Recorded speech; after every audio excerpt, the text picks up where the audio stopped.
Where are the low value men?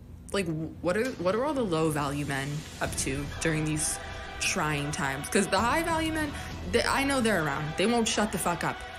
Low value men, I have not heard a word out of. I'm starting to think I'm on their side. I think I want one of those. I want a low value man. They don't make podcasts. I haven't seen one low value man make a podcast. Do they not know how to use microphones? Maybe that's a good thing. That's hot. All right, I've never seen a man use a microphone for good. Until now, everybody buckle up. It's low value mail time with your host, Danny Polishchuk.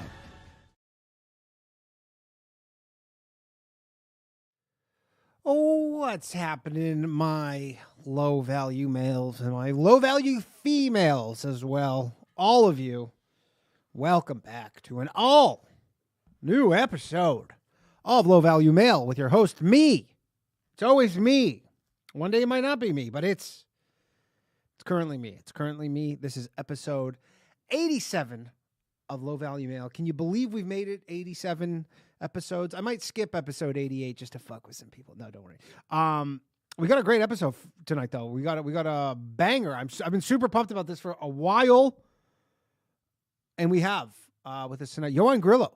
If you don't know him, he's a journalist based in Mexico, focuses on crime, drugs, police, and gangster politics. And you can check out his Substack. He's written a bunch of books. He's got a really good, just all his stuff. His Twitter's awesome. He has some really like nitty gritty inside stuff and all the cartels, all the stuff that you kind of I guess we see, but in the news. But he's really getting into it. So. We're going to bring him on shortly. I'm very excited for that. Before we get started, as always, please like and subscribe to the show. Tell a friend. That's fine. Tell one of your friends. Leave a comment if you're watching this on YouTube or Rumble. Shout out to everybody over on Rumble. Just do whatever. And if you want to support the show, you can do so at patreon.com/lowvaluemail, MAIL. One day in the future, this will be a longer show. This will be a much longer show, but not until we can get these numbers up. So, and so even if it's a comment on YouTube, all this stuff helps. Like and comment. I know you're probably you're so apathetic and you go, nothing matters. Nothing in the world matters. Some things matter. It helps. I don't know. It can't hurt. Although I guess if you I don't know. It can't hurt. Anyways, so do that. And you get a wrench. You see these people with these fancy blue wrenches? You could be one of them. Get a wrench. So consider doing that or don't. I don't know. I just like doing the show.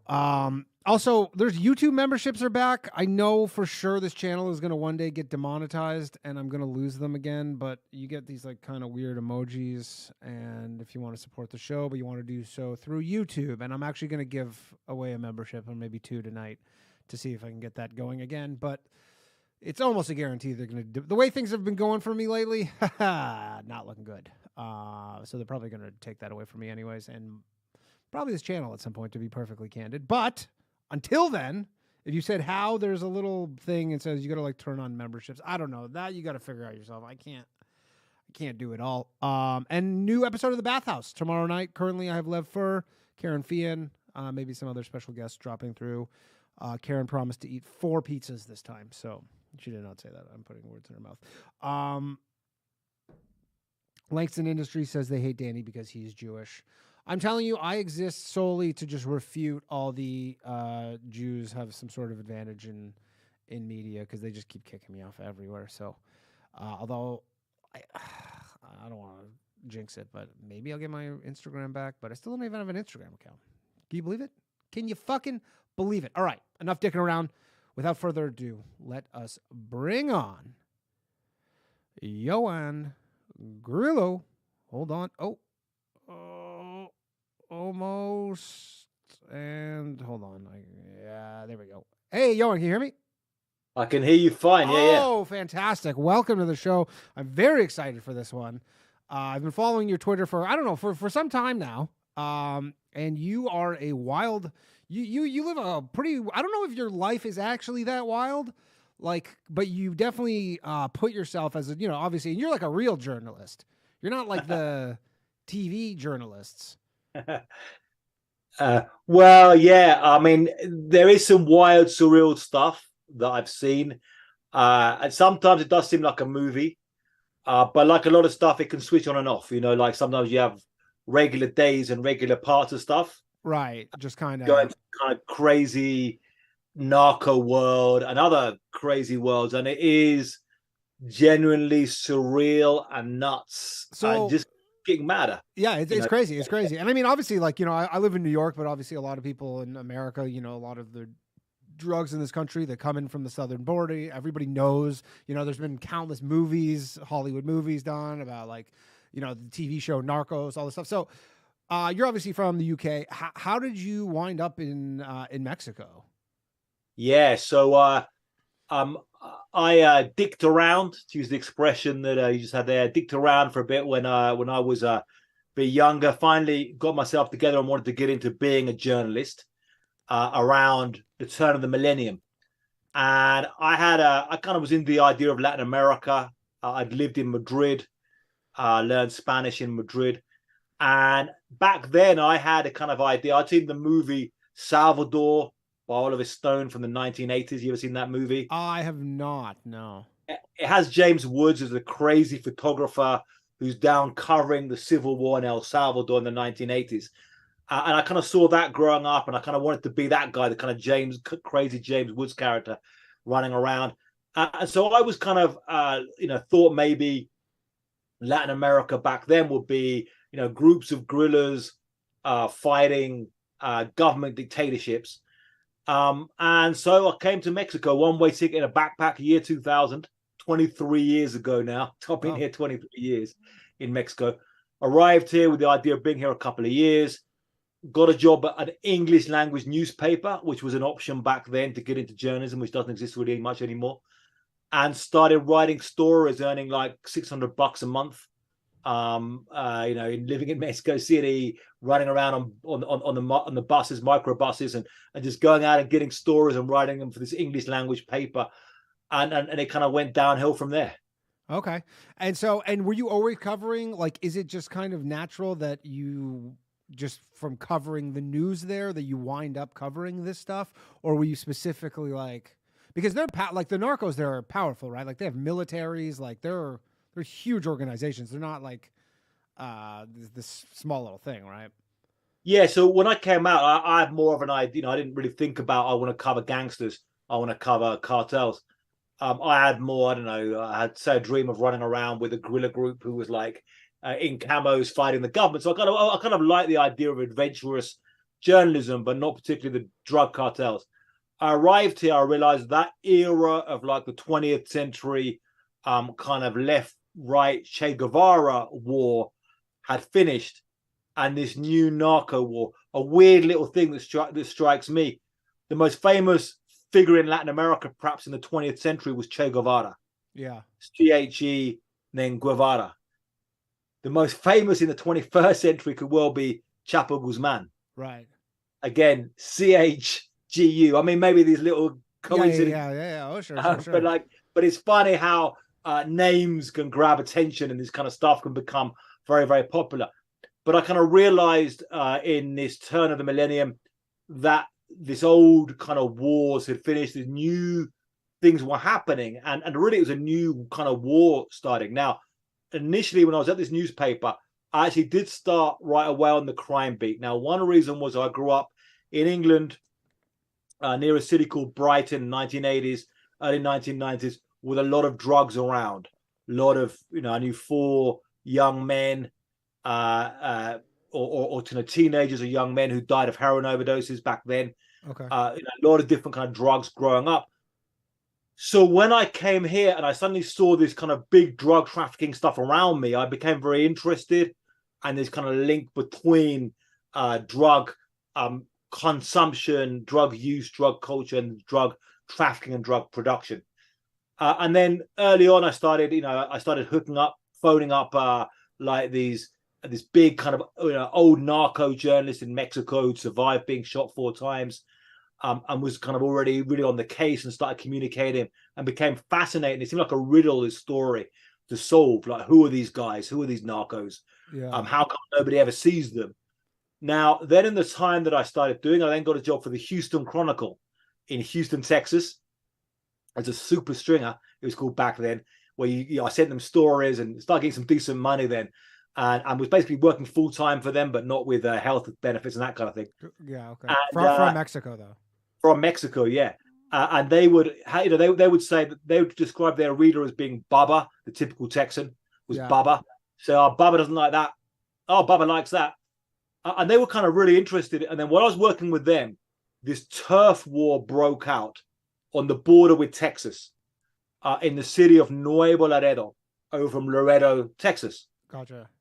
And this was 2004. They said just get up there and cover this like a war. Is the name of the words of the editor. He's like, just get the hell up there. We need stories every day. Just get up there and cover it like a war. So what do you want me to say? Just get up there and cover it.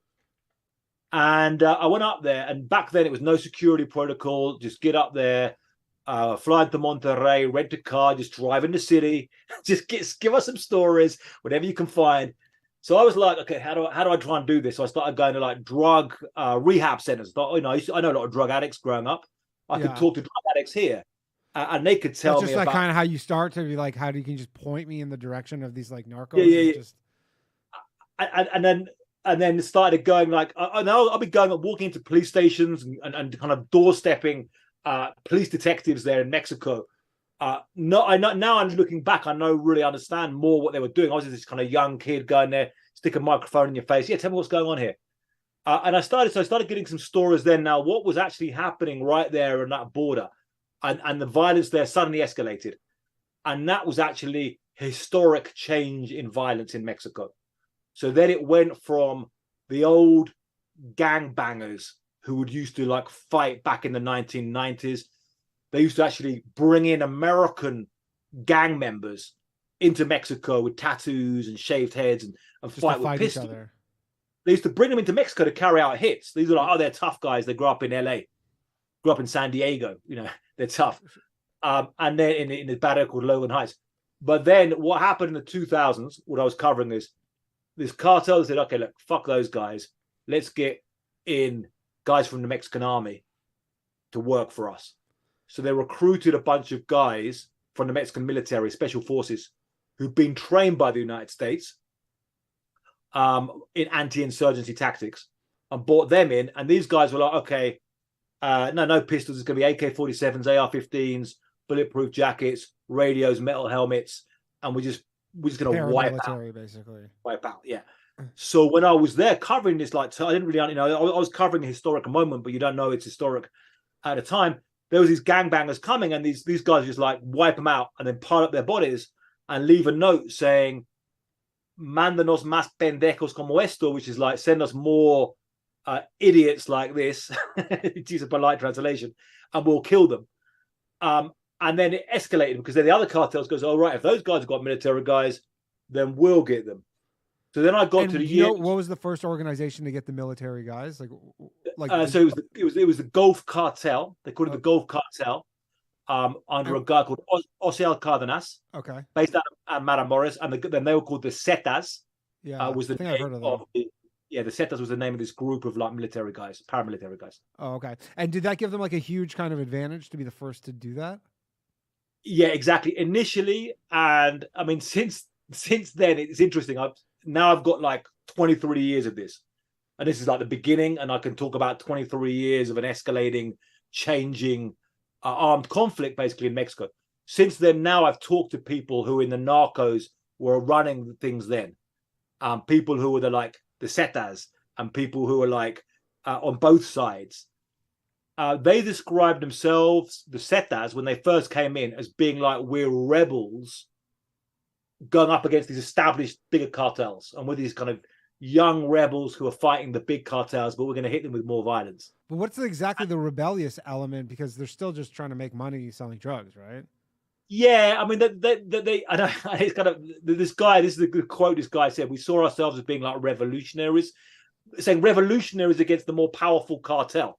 Mm-hmm. Like, oh no, we're kind of come up there and using. I mean, I know it's a weird culture when you get into it.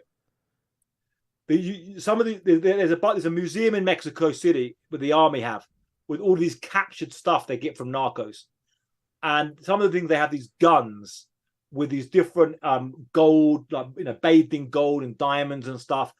And there's one of this narco, they found like 14 guns, and one of them had a picture of it was Pancho Villa, the the revolutionary guy. Yeah. And then the next gun was Versace. So like, this guy's like, yeah, I like Pancho Villa, but also I like Versace. So you get kind of get a weird thing of like somehow feeling like a rebel or revolutionary, but also being super consumerist. Right, yeah, just like ballers, basically. And how do you, because you get like interviews with guys who are, which seems crazy to me, but maybe just it's different in Mexico, but they're like active members of cartels. Like you kind of like talk to them, right? Like, yeah, because like I think like in America, you ever like they would be like, I'm not talking to a journalist, I'm currently committing crimes. Whereas they're like a little, and there was like, I saw you were posting about it. There's like, they have Instagram pages, like they're trying to just basically like blow up and be famous. And I was looking at it before the show started, like one of their Instagram pages, that guy, and you're like, yeah, they're just crazy weapons. He's got like tigers and stuff. Yeah. I mean, this is like I say, they've been using like media and propaganda stuff for some years, but more recently we've got like, now we're dealing with a new generation of guys. So like, at the beginning, I go back 23 years ago, there was like old guys that kind of were older than I was at the time. And, these old wizard narcos who grew up in the mountains and come down with sandals and started these cartels. And now we've got them, then they had a new generation, they kind of call them the juniors. And now we've got the new generation, and these are people, they come up. So these people now, this guy, we had an interview, I published an interview today on my Substack that my colleague conducted the interview. And it was with a narco whose nickname is El Plaga, or the Plague. And he says that's because he leaves nobody alive, like a plague. Now, he was 24 years old. So he, somebody who was like born in 99, real kind of maybe an older Generation Z. And they're 2000. Yeah. 2000, yeah. And who's like, they start using Instagram. Now, it is nuts. You say, why are these guys using Instagram when they're on the run? Yeah. Now, there's different things. One is that they like the fact that they can be on the run and be using Instagram and have tens of thousands of followers and be showing off. That shows even more power. Right. Like, the government's not even arresting me. Here, I've got 64,000 followers on Instagram, and I'm showing off my guns and my pet monkey. They even had a I saw though. Yeah, that's like a big thing now. Is they have pet monkeys? That's just like a status. Well, they had the tigers. Yeah, I mean they've had tigers and lions for a long time, and these fed people to them and that kind of stuff. But like, the first monkey appeared last year in his gunfight in Mexico State, and it was dressed up. It was with a bunch of gunmen, and they had the monkey dressed up in a bulletproof jacket, and actually kind of with them. And it was like, and it got killed, and then they wrote a song about it, had its own like drug ballad about the monkey. Yeah, and there's a whole like music scene around it as well, right? Well, massive. Yeah. It's not. So the Instagram thing, yeah. I mean, the music is, again, it goes back a long time, and it keeps changing. They pay people to write songs about them. Yeah. Some of the artists writing these songs are very, very popular. I mean, these are people that you can see 200 million views on their videos on YouTube. Right. I mean, that's how. Can you turn it down? Like, is there that kind of thing where you're like, do they just, if you say no, I don't want to do it, and they just kind of say okay, or is there like, do they make people write songs under like kind of threats? Well, it's interesting because you have people who write that genre. They often, that genre of drug ballads, they might do love songs as well, but they dedicated to that song of drug. So once they're into that genre, they kind of need to understand it. Now, I interviewed one musician, one singer in LA, and he described to me how one of the very big drug lords, a guy called El Mencho, who's one of the biggest drug lords in Mexico, contacted him through through an intermediary and said, I want, how much do you charge for a drug ballad? They call them corridos, yeah? And he said, well, it's kind of like, once you get that kind of, it's kind of hard to, you can't really say no. So he said $40,000. Thinking, and the guy came back saying, I'll take two. Yeah, probably that's like one for me and one for this gunman, this trigger man who's been really good, and he deserves his own song. It's a song, yeah. So this guy wrote the songs, and he said the drug lord himself sent him the kind of lyrics that he wanted, and he said he looked at them, and they had to kind of help them a bit, make them a bit more poetic, and make them rhyme and stuff. Mm-hmm. And then he did them, but then you see some bigger name bands who have got songs, people who are very high on Spotify right now, real big artists. But this artist I'm talking about was a guy, he was not one of the biggest ones, and he'd have videos on YouTube with like 50 million views. Wow. So this is how big this culture is. I mean, it's big in Mexico, it's big in the United States, because a lot of these artists, I went to the record label. Now, some of these, again, they have these artists who do love songs and then switch to doing corridos a lot of the time. There'll be other ones who just do pure love songs. But like, they'll basically play in any state in the United States. Yeah. And get like 10,000 people. Right. Well, I mean, I guess it's similar to like gangster rap, but then it's kind of like in that realm, I guess, kind of. It is. No, it totally is. And one of the earlier guys who was kind of one of the fathers who developed this genre was a guy called Chelino Sanchez. And he kind of blew up around the same time as gangster rap did. He actually blew up in 92. So he blew up and then was literally shot dead. He actually was first shot in Coachella, not the festival, but playing in a venue in the town of Coachella. Okay. Survived. He took out a pistol while he was on stage, fired back into the crowd, actually shot somebody dead in the crowd. He didn't get charged for that because he was defending himself. He was in a coma for a bit, survived, came out, started singing, went to Mexico 4 months later, and was shot dead. But he was the guy. So when he kind of, a lot of the kind of cholos, they call them, the guys in LA, or the kind of gangbangers then with shaved heads, and they started like, this is our guy, this is our gangster.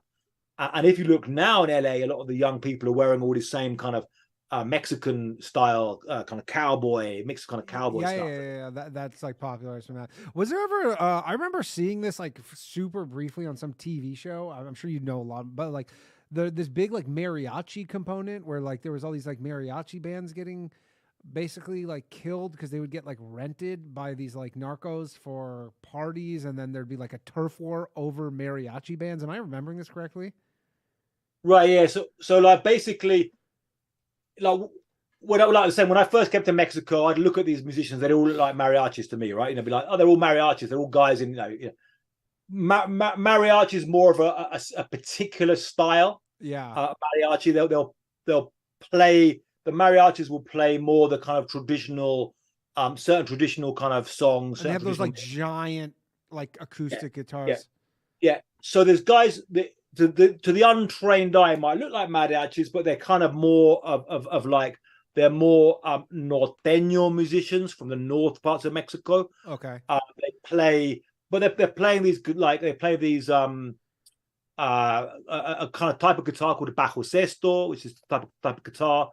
They'll be playing. Some of them will have a full-on band with like trombones and stuff, and a lot of them are, because they will sing as well. They'll sing some of these corridos, these drug ballads. So these drug ballads will be this traditional kind of music backing, and they'll be, now some of them will be, there's different reasons why they've been targeted. Sometimes it might be because they're associated with a particular cartel or a particular gangster or set of gangsters. But like they're for hire, right? Because I remember in Mexico City, there's like this tequila museum thing. You know what I'm talking about? And Garibaldi, yeah. Garibaldi, yeah. And outside of it, on like, there's like all these, like they all show up. Like it was, you know what I'm talking about? Yeah, exactly. So that works the same thing. So like, people like to have mariachis at parties, or music at parties, live music. So you could bring in mariachis, you could bring in a banda, or you could bring in a grupo norteño, whatever, conjunto norteño. You could bring in different groups to these places. So Garibaldi is very traditional. It's a good, yeah, you go and have tequila there, and there's a La Tenampa, with a big place there called you can drink tequila and have more like traditional kind of mariachis. But like a lot of the musicians talking about with the violence was more like up in the north of Mexico or in Michoacan or like different states outside. I mean, Mexico's a huge country, obviously. So. Yeah. Okay, so this I want to get back to like the whole Instagram thing. So like I guess in Mexico, they know who the top like heads of these cartels are. Like, because in America, like you don't know who the top, like whoever they are. Generally, like I guess you might know who the head of like the Italian mafia is, but generally like but in Mexico, it's open. Like it's known who these guys are.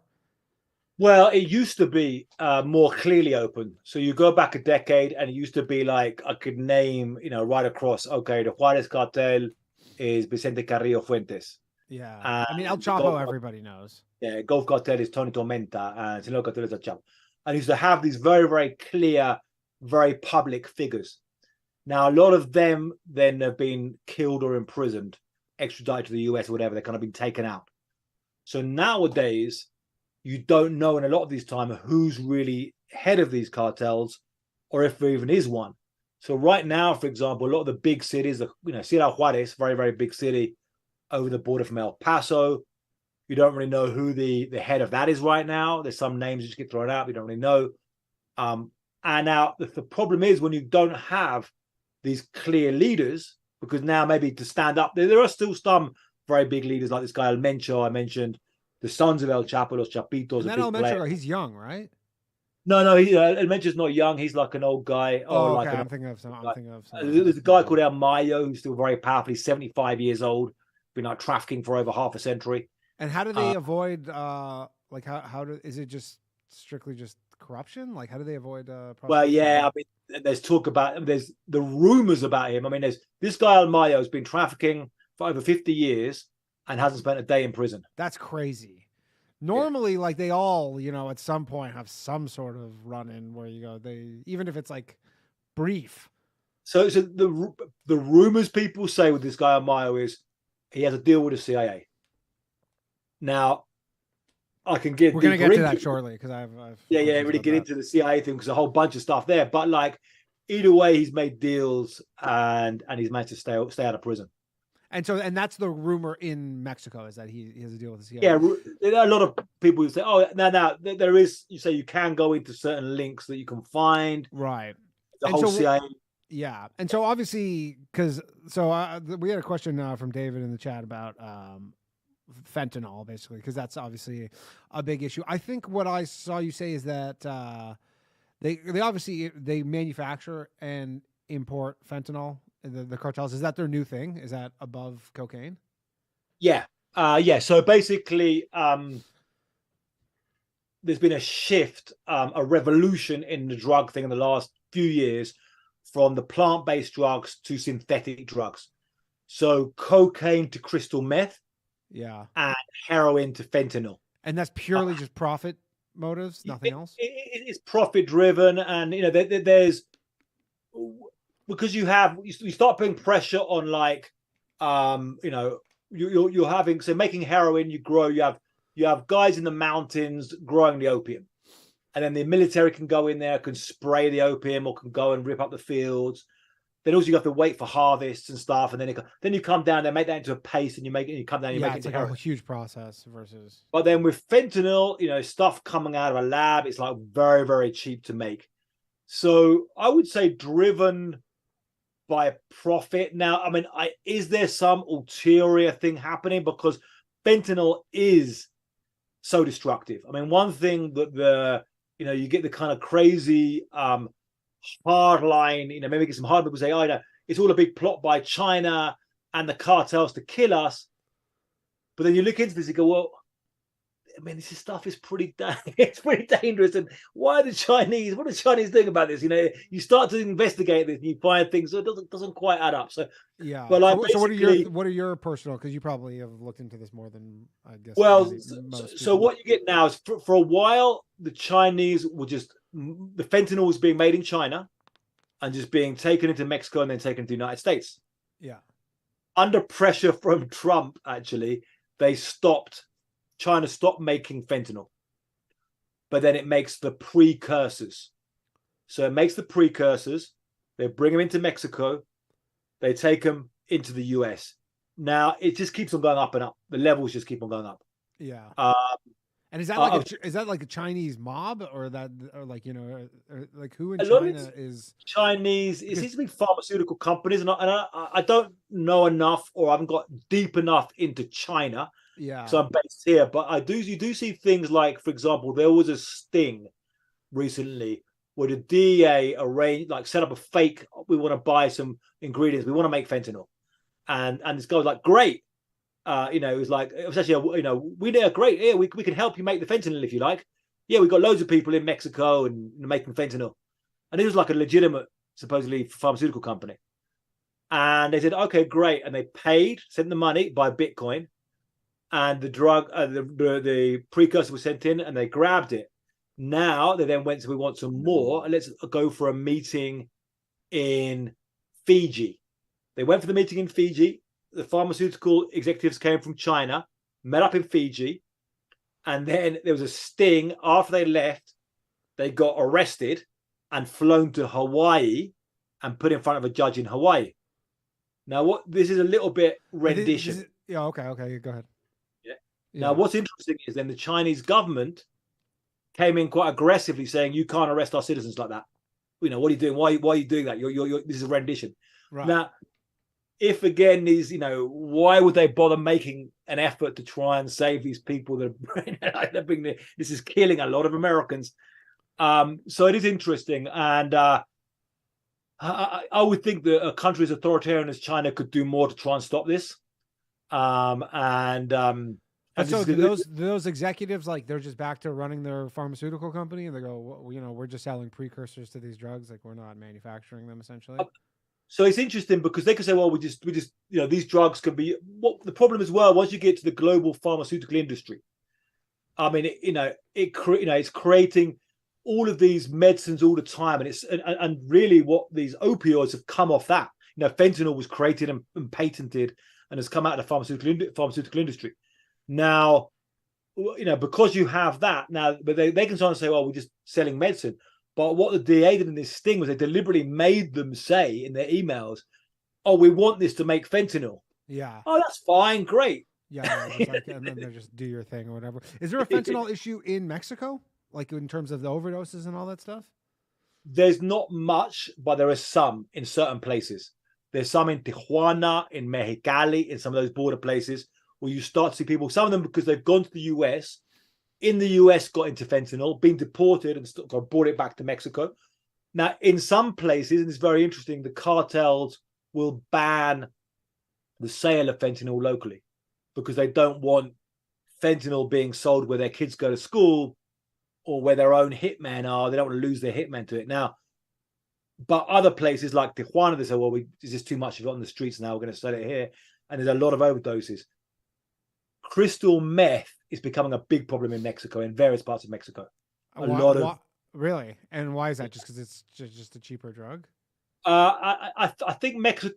I think you do see sometimes within different cultures, different proclivities for different drugs, and I think within, some cultures prefer uppers, some cultures prefer downers. I think here they'll go for uppers more, and.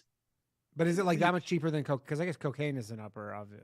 Cocaine is. They sell it on the street pretty cheap here. There's a lot of cocaine. You go to the north of Mexico. I've been up to these villages in the north of Mexico. An old man who's like 80 years old, and he's still like doing cocaine and stuff. Really?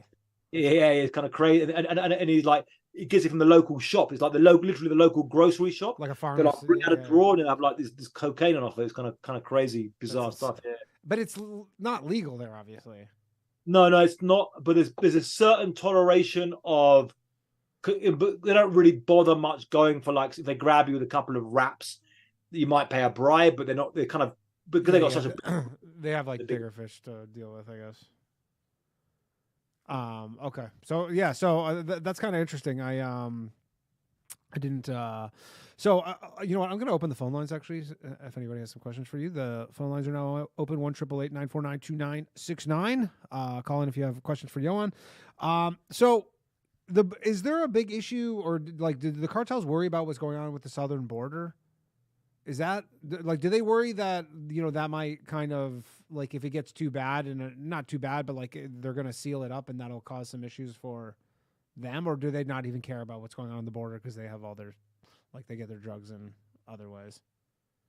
I mean, they've been extremely adept, extremely good and effective at getting through the border. I mean, and it changes. It's constantly changing. You go back to the 80s. I talked to one guy who was a pilot in the 80s, and he just fly an aeroplane over from into California, with the lights off, just fly the plane in. Yeah. So going back in those days, it was like there was like very little defense. Then they make defenses, they make walls. They're finding ways in. I mean, they've got some of these like giant catapults, just like literally throwing these packages over the wall. Tunnels, obviously, everyone knows about. You get Right. areas of tunnels, which like it's just like kind of the ultimate cat and mouse game. It's like they exactly. Now I don't want to say that. When one thing, you look at the drug thing, is it impossible to stop? It's very hard. The countries that have succeeded, I think, in fighting either drug trafficking or organized crime tend to be very authoritarian countries, to be fair. And I don't say this because it's something I like, but like some of the Taliban have suddenly been really effective at getting rid of heroin. Sure. While we, the West, US, America, US and the UK and stuff, around Afghanistan, they were trafficking shitloads of heroin. And now we're out of there. There's no, heroin's not coming out, and they're really clamped down. So sometimes, Mussolini was very effective at fighting the mafia, and suddenly after Mussolini was taken down, a lot of the mafia came back.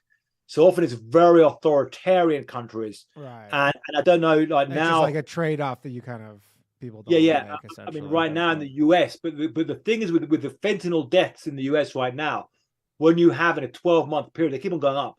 And the latest numbers is over 110,000 in a 12-month period. Yeah. This is an unprecedented overdose in the United States. It's more the craziness is that it's the contamination of, like, it's one thing when people were like, some like not to, diminish it or anything, but if like a heroin user dies of a heroin overdose or a fentanyl overdose, people are like, understandable. But then when it starts getting mixed in other drugs, you're just like, okay, so, obviously America is a big drug taking culture and people are dying from it, like, like often. Yeah.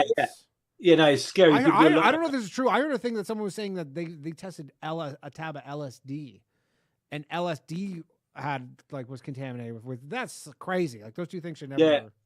I mean, it doesn't surprise me. I was trying to figure this out and talk to people like, why do they put fentanyl in this stuff? I mean, you're killing your users. Do you really want to mess them up?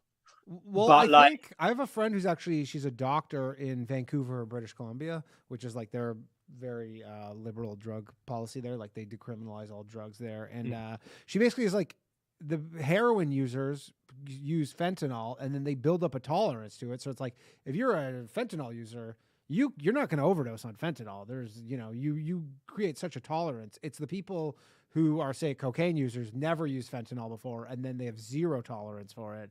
And that's what kills them. I got a call right here. We're going to take a call. One moment, please. Ioan? Yeah. Hello. Thanks for calling Low Value Mail. Who am I speaking with? Hey, I'm just calling, just a viewer. Yo, what's up, viewer? One moment, please. All right, you're on with Ioan. Go ahead. Hey, what's going on? I just had a few questions. One was about which you mentioned about earlier about the involvement of like military training. So, like the School of Americas, I mean, hey, I don't like communism just like the next guy over, but are you familiar with them? Absolutely. Yeah, absolutely. Yeah, sure. Absolutely. Yeah. So obviously, like, the School of Americas, they got renamed. Sorry, what is the school? So actually, I don't know what this is. What is the School of America? Oh, please explain. Yeah, so it's a place in the United States, Fort Benning, Georgia. Yeah, where they train. They had a lot of U.S. military training Latin American officers in anti-insurgency, particularly Gotcha. in the civil wars in the 80s, and they carried on training there through the 90s as today the new name. Yeah, carry on there. Sorry, yeah. Oh yeah, I mean, dude, Noriega, one of the most famous, not the rapper, the Panamanian, yeah, he was one of their graduates. So, my thing is like when they say they would dissolutioned it and then dudes quit but what other nations besides? Because I know Israel, like former Israelis, they're also used to train the paramilitary groups, especially like with FARC and against FARC. And then in tail with that, like, what are the chances for the autodefensas? Like the people in Mexico who are caught between the cartels, the government, and I think there's a new one, CJNJ, Cartel Jalisco Nueva Generación. Yeah, so what's the chances for the autodefensas? Yeah, sure thing. So you had a couple of questions there. So let me answer perhaps I'll go for. So you asked about the School of the Americas and about about Noriega and the CIA stuff, and then the autodefensas. So if we go first to so basically, yeah, I think it's very true, and I think you make a good point that if you look at how come, I was covering crime in Mexico, or supposedly I'm covering crime, and I'm covering a war, but it's a really weird war.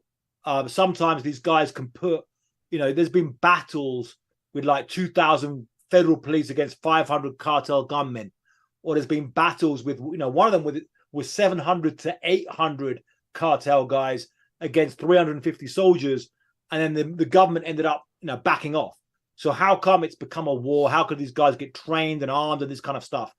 And absolutely, I mean, I think part of this was, you had in the 20th century those wars I talked about earlier that I came to cover that had finished, but then you get the echoes of these wars carrying on. So these militaries who are being trained in the United States and other places, in Israel, different places, to fight insurgencies, ending up themselves kind of like loose and being armies with no bosses. Now, the second thing you said was about Noriega. You look at the history of the drug trade, you have got these CIA links again and again and again you can find. Noriega, who worked for the CIA, you can find links of arming the Contras in Nicaragua or against the Sandinistas of Nicaragua with links to the CIA. You can find... Well, he got screwed over. Yeah, but that's what happens when you work with the CIA. Yeah, big time. Yeah, they take him out in the end. You can find in Vietnam, go to Vietnam and you have the secret army in Laos who were moving opium and were fighting for the CIA. So you can find that absolutely the history is there. Now, the autodefensas, for people who don't know, the autodefensas are the self-defense forces who rose up in Mexico from about 10 years ago. Like the idea of regular people, we're going to fight the cartels. Now, just because they were fed up that the government wasn't doing it, and they were just going to like essentially kind of militia. Exactly. Now, the thing about the cartels was the cartels are now not just trafficking drugs. The cartels are like, okay, we're trafficking drugs. We've got a bunch of guns. We've got a bunch of money. We can also steal oil from the government, and we can make $1 billion doing that. And we can also control the business in human smuggling, meaning people who are going without papers into the United States. We can control that, and we can make 10 billion a year out of that as well. And then we can say, okay, you're growing avocados, and they're very popular in the United States. We're going to make you pay every kilo of avocados that you export. You pay us a percentage. So suddenly they become like bigger and bigger and involved. They become the government, basically. They become in some ways like a shadow government. Yeah. So then you get some people rising up, and one of the particular areas was, in fact, lime farmers was one of the areas with a lot of the self-defense forces. There were lime farmers who were like, we're fed up of paying money. But also, in some of these cases, the cartel guys were like, we're going to come to your house, you're going to pay us, and also you've got a nice daughter, and she's going to come with us. Yeah, and this is like 10 years ago. This isn't like 150 years ago. This is recent. Yeah, so these people rise up. Okay, they rise up, take guns, and start fighting the cartels. They're very successful. There's one of these autodefensas that gets like 10,000 people with guns fighting the cartels. Now, one of the problems is they win in some places, but one of the problems is that in some of these areas now, the nickname for them is narco defenses, not auto defenses. The reason being is because a lot of them, maybe 70%, 80% of the movement, are now themselves infiltrated by drug traffickers. Because the drug traffickers go, that's great. These guys are openly running around with guns and setting up checkpoints and all this kind of stuff. So we can do that. And also the outer defenders, once they take over a town, it's like, okay, now you pay us. So there's essentially a vacuum and someone's going to fill it at some point. Exactly. And the government has no hope of, like, the actual non-shadow actual government. Like, they just can't figure out a way to do this. Well, no one's worked out the formula. I mean, we'll see what happens over the years. Right now, you've got a move towards more of a stronger military in Mexico. They've got a thing called the National Guard, which is meant to be like a civilian-style militarized police force, but basically they're run by the army. They're growing in numbers. But still, well, one thing is they're still corrupt as well. I mean, the military guys are also corrupt. Did my video go there? No, I still see. Yeah. And as someone living in Texas, like, yeah, I mean, dude, I'm very, like, I grew up in Houston. Like, right now I live in Austin. But no, I grew up in Houston. So, like, I can always, like, I grew to know how to spot, like, adjacent activities with all this. But as an American, and I love corridos music, like the narco corridos. So you guys are, like, I mean, dude, you hear that stuff, like, all my neighbors are just Mexican construction workers, and they just blast it till like 2 a.m. And I got no complaint, you know, it's better than other music that could be blasted in the morning. But as an American who likes corrido music and narco corridos, who loves avocados, who loves limes, and I guess I also do like some of the narcotic substances, you know, they produce. Yeah. Not gonna name which ones. And like, what, like, should I feel bad? And also, why is Instagram pushing like Narcos content on me? Where, like, Danny's getting kicked off Instagram, but I still keep getting videos of Mexican poppy bombers. Just for comedy. But are you looking at the Narcos Corrido stuff, and then they go, we think you... Dude, it's the music. It's just all those cartel videos where they're rolling around with machine guns and body armor and pet tigers and cheetahs and all that stuff. Yeah. It's like, this is I mean, it's kind of like it's you know, dangerous, but it's the music. I just want to hear the music. It makes good content. I don't know. Yeah, I mean, look, it's a great point. It's crazy that, you know, Danny can't get on Instagram, and this guy we interviewed, El Plaga, has got like 64,000 Instagram followers, and it's like buzzing away. You know, guys who's delivering, helping with the fentanyl killing Americans. It is nuts. It is nuts, and I can't understand. There's some weird things happening. I don't honestly know about your question about, you know, should we feel bad? I don't know, and I don't really like say to people, you know, I never wrote columns saying, you know, feel bad for taking drugs, because, you know, I grew up around drug taking culture. I understand you're not going to persuade people in, like, you know, in I don't know, Vermont or in Connecticut or in whatever taking drugs to say, or in England or whatever. I mean, people just think about their environment. Well, I don't think I'm ever gonna feel bad about it, because the thing with drugs, in my opinion on, is, like, if you're gonna partake in the lifestyle of narcotics, just go ahead and suffer, like, the normal consequences, like money or decline in relationships or decline in health. Like, you shouldn't be thrown in a cage because you have narcotics. For sure. You should just suffer the natural consequences. But what I would say is this. What I would say is this, like, I would say that the US should be concerned about cartel violence and cartels building up in like 10, 20 years from what I've seen here. And I do think, I mean, on my views, I'd say just some thoughts have changed. I mean, like, when I grew up, I would say I consider myself anti-police or whatever. Because, you know, I wasn't living in a super high crime area. But now when violence is terrible, and when you see people really, like, regular people really suffering, the thing about Mexico is this violence doesn't only hurt the bad guys. You've got, like, you know, I interviewed a woman whose son was dragged away, 18-year-old son who was a student at, you know, university, dragged away in front of her by a bunch of guys with guns. really for being in the wrong place at the wrong time. And that kind of violence, I'd say US should be worried about how that violence would come up. And I guess sometimes, like the US law enforcement has kind of had over the years an idea, okay, we're going to take out the most violent criminals and we're going to take out serious organized crime. They kind of had that in a way, like hit the mafia, hit serious organized crime, hit violent criminals. Now, if they need to keep that up, I believe, with the cartels. If not, America could also see a lot worse violence than it has seen. Does America attempt to intervene but why? in any way? Sorry. Like, do they attempt to like kind of, you know what I mean? Just like try and influence Mexican, like Mexico in terms of like, hey, what's going on down there? Yeah, there's been a back and forth over this for years. The United States funded the Mexican military, gave the Mexican military a lot of gadgets. It was funny. I interviewed the Mexican president, former Mexican president, over this. And he said when he sat down with George W. Bush when he was president, and they created a thing called the Merida Initiative in the city of Merida. And Calderon, the president of Mexico, he said to George Bush, I think the Americans need to support us fighting this problem because you guys buy all the drugs. Yeah. And George W. Bush. Lorena Castillo? What was that? Yeah. What is it, Celerina? Yeah, I'm familiar with him. Yeah, sure, yeah. But just to say this, to finish this quick anecdote. So then, he said to George W. Bush, George W. Bush said to him, okay, fine, what do you need? And the president of Mexico said, have you seen the TV series 24?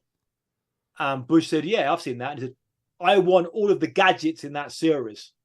Really? Good show.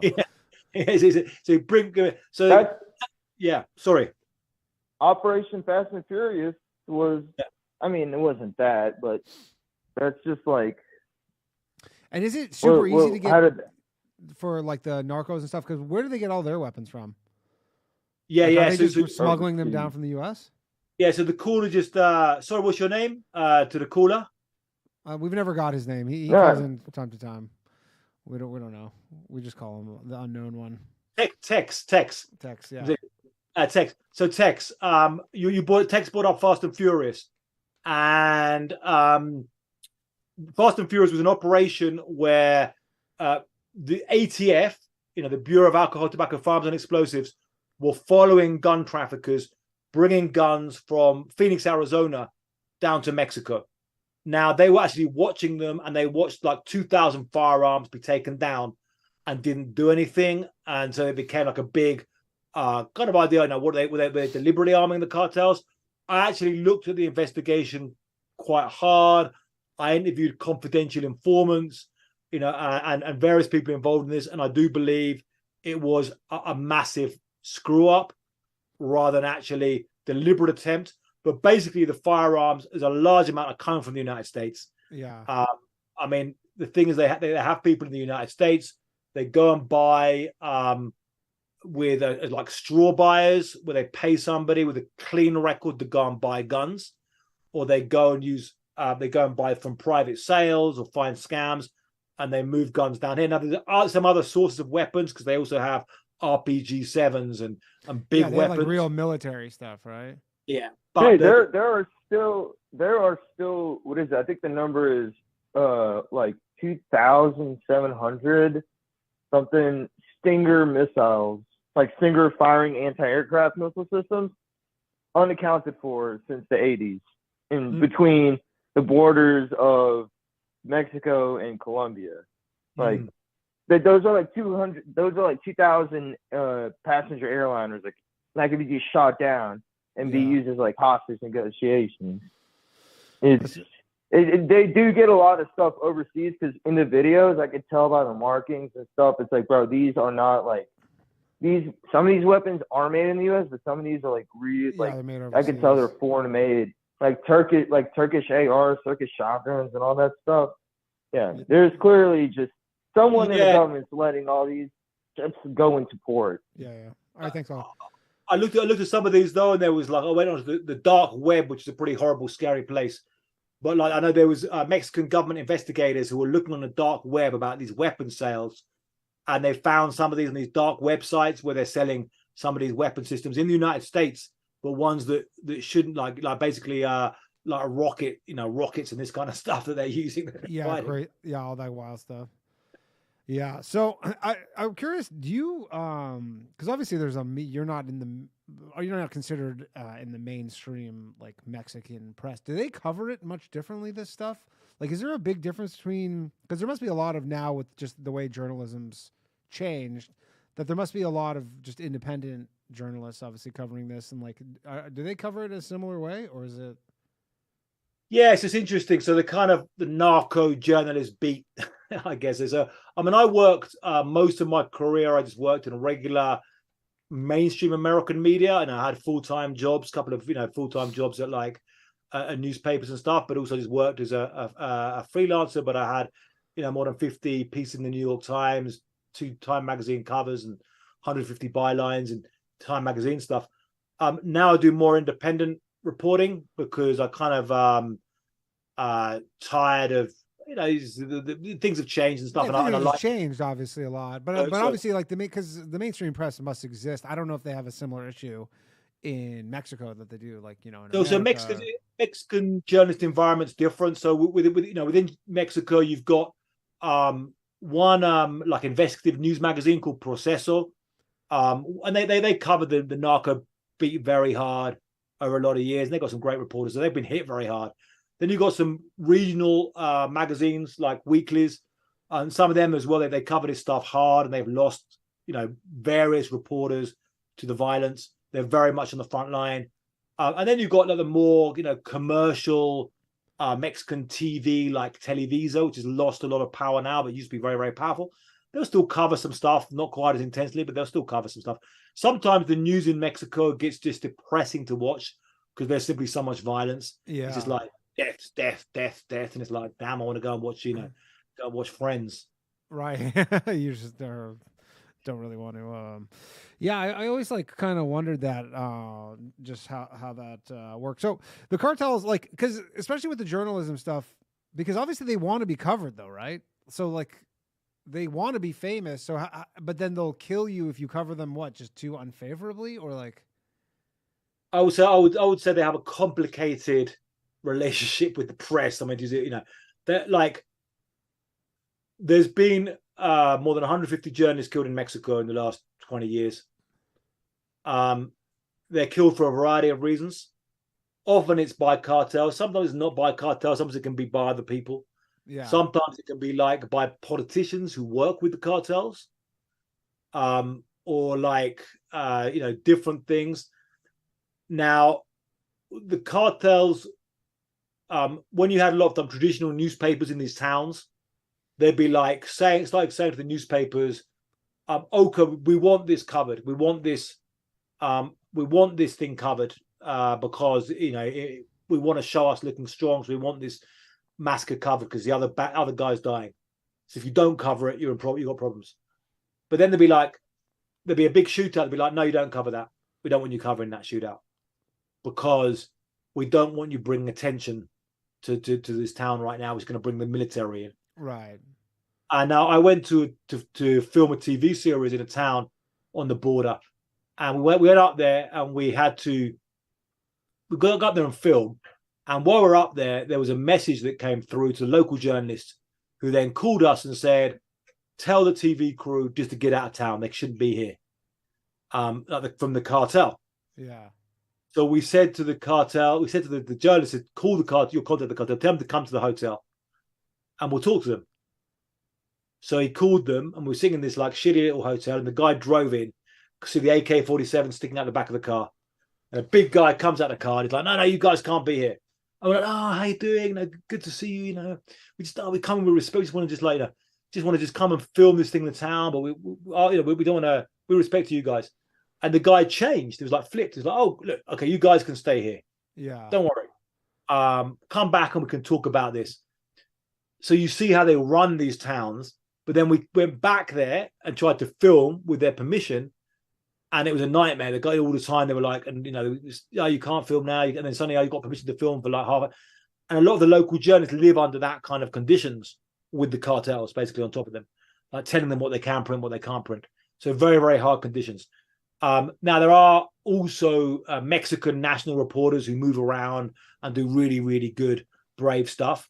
And I feel, what we can do is just try and cover this as much as we can. We've got to try and figure out the best way to cover this, but you've got to try and get this news out there. Right. And it's like, is the main adversary to the cartels, it's just the Mexican military?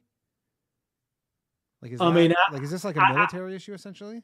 Yeah, I mean, adversary in a way, because so you've got the Mexican law enforcement, you have, Mexican local police, Mexican state police, Mexican federal police, and then military, and then Marines, who are the elite. Now, the Marines can be the ones, or the military, who can actually defeat some of these guys. Like local police, often they're like gone. The cartels are like, come along, take away their guns, they're gone. Right, and they don't get paid very much, and they're probably like and then they got the cartel payroll. Yeah. Then state police, it depends. Maybe the state police will be in a good situation, or maybe they'll be outgunned. And again, maybe they'll be on the payroll. Then military, and then you get to now the military.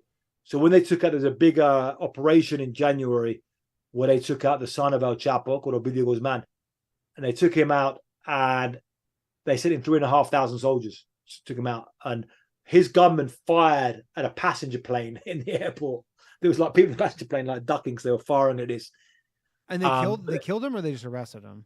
They just arrested him. They flew him to Mexico City. He got flown and extradited to the United States on September the 15th. And why are they always extradited to the United States? Is that just because that once they get incarcerated in the United States, that's kind of it? They're not gonna. Well, the US, wants these guys, the big drug traffickers, it's part of basically the US kind of operation is hammer, go after these guys, bring them to the United States, imprison them. I went to some of the trial of El Chapo in New York, in Brooklyn. Yeah. Which was a big show. It was bizarre to watch. I went in there, you had El Chapo right there. You had his wife, Emma Coronel, this beauty queen. She's the one who said that she didn't know that he was a criminal or whatever. Was she the one? She just be very. I talked to her at the trial, and she'd be very good at being kind of charming and beautiful, and not really saying much of real importance. She'd be like, oh, he's a great human being. And then, so you see the interviews with her, she's very good at avoiding that. But then during the trial, there you'd see El Chapo, and I mean, it happened to me and another journalist. He'd literally stare you out from across the courtroom. You have this guy staring at you, giving this kind of hard, kind of eyeballing stare. Yeah, just the whole time. And he just got life in, I guess just life. Yeah, he's in the Supermax, so he's locked. Yeah, he's locked up for life. Does he do interviews or anything or no? I mean, he's not given. I mean, he might, even if he wanted to, and what would he have to lose at this point? But he's, the government keep him very locked down. He's just I mean, maybe you could try and get in, questions via a lawyer or something, but they keep him very locked down. I mean, they're locked down 23 hours, and it's very hard to get access to get contact with him. And who replaced he was he the top guy in? Well, he was when they had this court case. We got the biggest drug trafficker, because he was the most infamous drug trafficker. Yeah, definitely the most well known, no question. Yeah. I'd say him, Pablo Escobar, and Al Capone. Yeah, three most famous or infamous in the last 100 years. But with all of them, you wonder, are they really the biggest? Al Capone, you start talking to mafia guys and go, well, Al Capone was really famous, but then Lucky Luciano was actually, a more powerful figure. Or Arnold Rothstein, but, So with El Chapo, actually, El Chapo became infamous, but this guy, El Mayo, I mentioned, who's never been in prison, was his partner. And maybe El Mayo was really bigger, was really a kind of senior partner. Now, what happened with that cartel is El Chapo got taken out. So his four of his sons, he's got many sons and daughters, but four of his sons became the Chapitos, the little Chapos, and they kind of took over one particular chunk of the Sinaloan empire. So it's kind of like a family business. It's like a lot of it's like family, feudal stuff. I think sometimes you can imagine medieval feudal lords, kind of they'll pass on to powers their sons, and then they'll have other knights out there who will swear loyalty to these guys. Yeah. Crazy. That's the whole thing's wild. Like I saw you on a different, by the way, phone lines are open, everybody. I saw you on a different, I think on your podcast, actually talking about how the cartels own rehab centers. Yeah, that's right. Yeah. And that's a weird one. That is. Yeah. There's all these like little weird things about this stuff where you go, it's so bizarre. Endlessly weird. Yeah. Like, they own rehabs now. In some cases, I never quite understand that, but some cases they have rehabs and they've got their own guys who are like become strung out on drugs, so we'll send them to our rehab. It's just for their own. Gotcha. Sometimes also other people can go in there and they can also recruit, because then they know in rehabs you've got like young men. What's the name of your podcast again? Low value male. Yeah, you've got low value males arriving in the rehab. Great people to recruit. I mean, obviously low value males looking for high value. Right. Resentment, frustration is a lot of and they're in the drug world and recruit them in the cartel. Yeah. And you had a thing you were saying there was like, they get literally like 14-year-olds and stuff who are like to kill people and the whole pipeline of. It's just like it's because it would make somewhat sense if they were already in the military, but you're like they get them when they're like kids. So like one thing is like often the structures of this is you're bringing like 13, 14-year-olds. They might first of all have the job as like halcon, which is like lookout. So they might first get a job as a lookout. Yeah, but then some of them quite quickly become hitmen at that age, and they become like there's one guy up in Nuevo Laredo, where I talked about where it all started, and he was a hitman, and he like at 13 called Juan Pistolas, like Juan Pistols. Yeah, and he we became like a figure in these local rap songs that were kind of narco corridos, a bit like in rap. And then he was shot, he had his head blown off by the military when he just turned 17. Very tragic story. Apparently, one report is that his parents were actually killed by the cartel that he ended up joining. So kind of like, so one of the weird things though is, I mean, when I talk about some of this death and destruction, I kind of talk about this real hyper bad side of Mexico, but then also you've got this kind of real nice side of Mexico. Like you've been very localized, right? Like I don't want to, because I think some people think I went to Mexico City and you're like, none of this is there. Like it seems like a lot of these turf wars are localized to certain areas of certain states. Like it can be localized, but also it can be mixed up. I wrote a piece about this, and I called it "The Paradox of Mexico's Drug War and Peace." So like what it is like how you can have this like hyper violence, and then also at the same time you can have like as well as the hyper violence, you can have people, Starbucks and people with iPads and 20% of university and all these like super nice parts of Mexico you can see as well. Yeah, can you actually hold that thought? We have a call right here. Yeah, 1 sec. Hello, thanks for calling Low Value Mail. Who am I speaking with? Hi, this is Fran from Simcoe County, Ontario. Fran, what's up, dude? One going? I have a moment. quick question. All right, Fran, you're on. Grillo. Fran, you're on with Ioan. Go ahead. Okay, great. Thank you very much for fielding my call. I have just a very short, quick question. Thanks for fielding my call. Let's say allegedly first, and hypothetically second. Okay. There was maybe a little cocaine operation that went up to Canada, like maybe Northern Ontario, as an expert as yourself. Like how many times, like I guess the word on the street, would that be stomped on? Like would there be a lot of fentanyl on that? Would there be a lot of other illicit things involved? Like before the end product arrived to, let's say, the province of Ontario, Canada. Yeah. Like how many times would it be, I guess the street lingo would be stomped on? Yeah, just diluted essentially. Yeah, yes. Diluted is a great way to put it. I guess it's probably just a function of distance and borders. Well, no, I think it varies. It depends on a bunch of factors.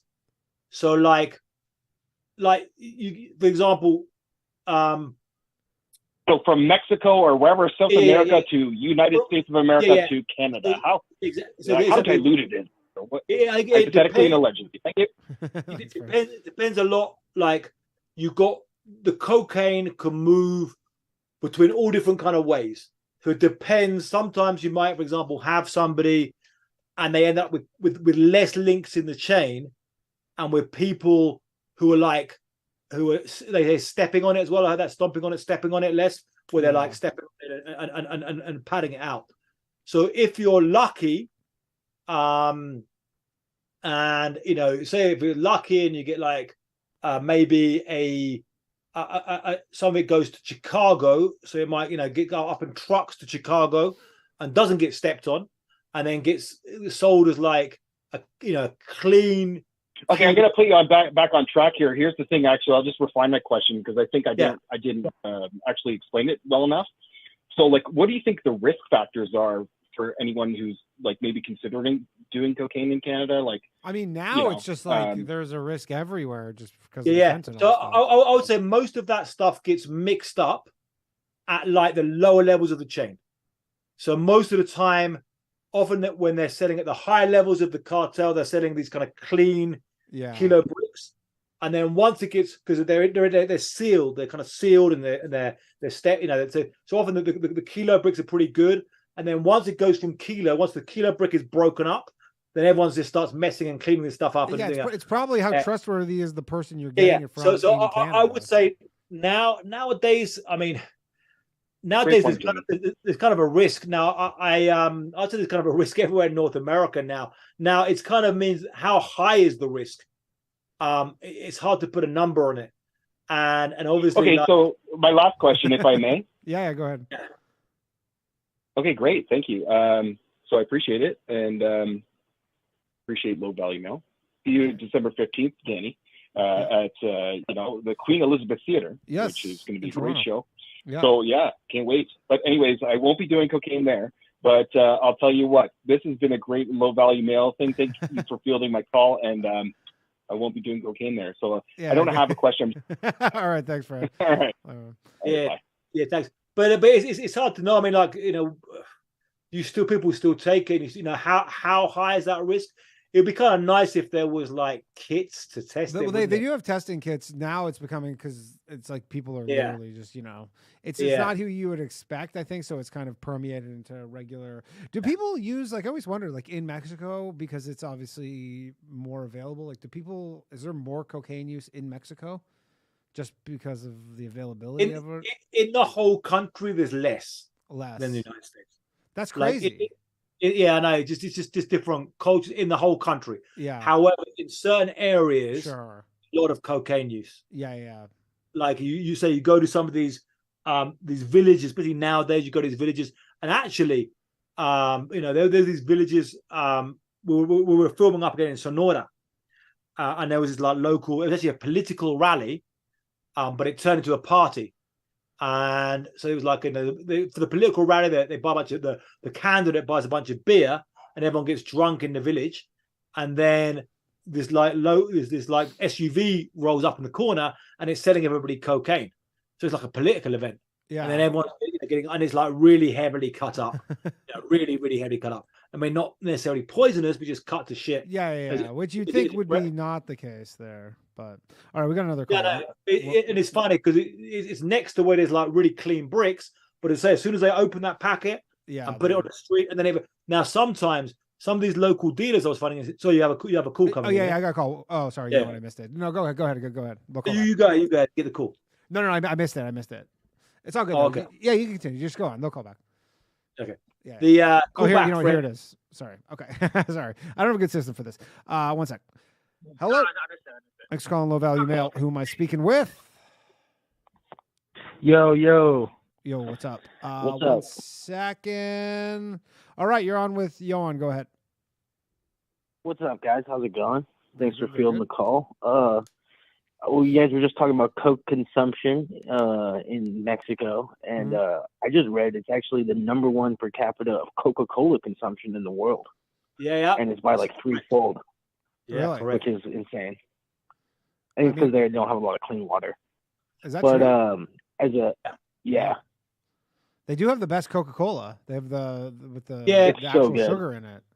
So just saying about the Coca-Cola. I mean, yeah, it tastes good, but I think part of that was you had people went from they jumped from traditionally drinking sweet water with their meals to drinking Coca-Cola, and very aggressive companies marketing this. Now, one of the places which really is big on it is Chiapas, this southern state, and there's a weird community there of indigenous people.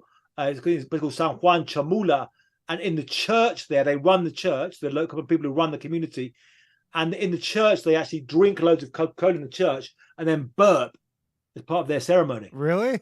Like all in unison? Dude, what? It's like I want to join.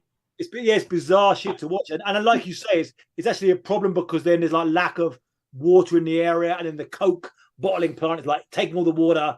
Right. And everyone's just drinking loads of Coke and shit. Yeah, I love those Jarritos.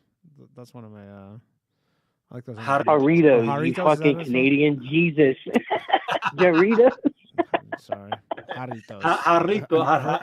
I forget that it's Jarritos soft. or Jarritos. Yeah. I'm a gringo. I've done a lot of cocaine. That last caller should definitely just test all of his cocaine from here on out. You're pretty much rolling the dice. If you're in a big it's city, crazy to just roll the dice. Yeah, I lived in Ensenada in Mexico for a year, and we didn't test back then. But I know now. You did test back then, or you didn't? Didn't. And I moved from the West Coast in 2015 or 16, and that's when I started testing out here on the East Coast. Yeah, I mean that's probably wise, just in terms of I don't know, it's not worth dying over. Yeah, I throw away one every 5 or 6 packages. Really? Right? Even you're saying right now that you still test for fentanyl that regularly? Yeah. If it's not obviously off the fucking block, I'm not messing with it, I've seen shit from the fucking, brick, and it's it's very easy to tell. And then once you test it, it's just, you test it 3 times, separate places, and shake it up and shit. If you want to do coke, that's what you have to do. That's crazy. So where do you get the testing kits from up in Canada? You can just go to some place and they give them for free, or you have to buy them, or where do you get them? I think he's in the U.S., but you can buy them on Amazon. I think I'm in the States, but yeah, you just buy them on Amazon. You can also, there's also I do a lot of music events and stuff, so I have a lot just from there's groups what's it called? I can't remember what the names are, but there's a bunch of groups for raves and music festivals. Yeah, they'll have tables. I'll go to shit. I'll go to some concerts and they'll have a table set up just to Safe Dance or something. Yeah.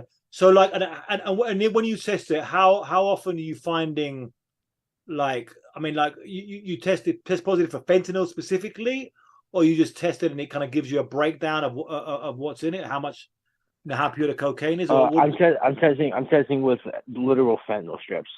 So it's really only looking for that. And then I used to have a lot of cocaine around me, so I know what just eyeing it and tasting it, I can tell a lot of what's going on. And how often now, if you're testing it now, how often will you find fentanyl showing up? I would say with the current dude and with everything, I would say 1 in 10 nowadays, but that's probably less.